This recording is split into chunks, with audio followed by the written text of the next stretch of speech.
पानी और बिजली कर मांग के लेके आदमी मने सड़क जाम करके विरोध प्रदर्शन कर लें।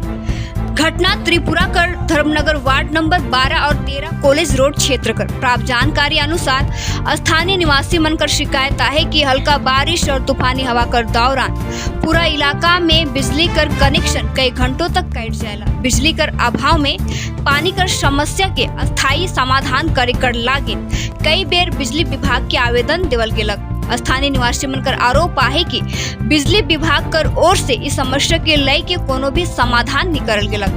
स्थानीय निवासी मने समस्या से परेशान होए कि बीते कल रेल गेट दुर्गापुर से लेके कॉलेज रोड तक सड़क के जाम करके विरोध प्रदर्शन कर लाए।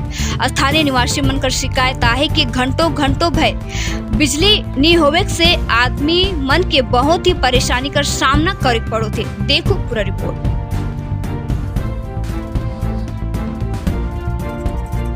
तीन दिन ধরে আমাদের কারেন্ট বিকেলে মানে দুপুরে আসছে, তারপর একটু বাতাস দেওয়ার সঙ্গে সঙ্গেই আমাদের কারেন্ট নেই। কিন্তু আমাদের যে লোকের এরিয়াগুলো আছে একটু কাছেই, মিনিমাম আমাদের 20 থেকে 30 মিটার হবে লোকের এরিয়াগুলোর মধ্যে কারেন্ট আছে, কিন্তু আমাদের এরিয়ার মধ্যে কারেন্ট নেই।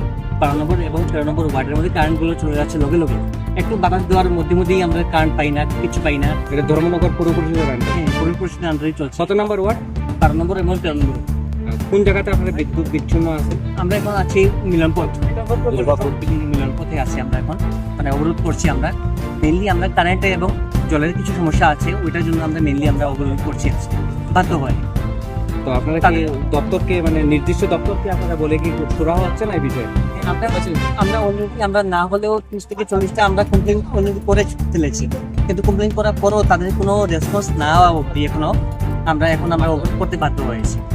আমাদের কিছু নেই যে আমরা মানে কিছু অবরোধ করবো না। আমরা চেয়েছিলাম যে অবরোধ যাতে না করা হয়, তারপরে যাতে আমাদের এসে যথাসময়ে সবকিছু ঠিক করে দেন, কিন্তু তারা এখনো অব্দি কোনো কিছু রেসপন্স দেয়নি। তার জন্য আমরা অবরোধ করতে বাধ্য হয়েছি।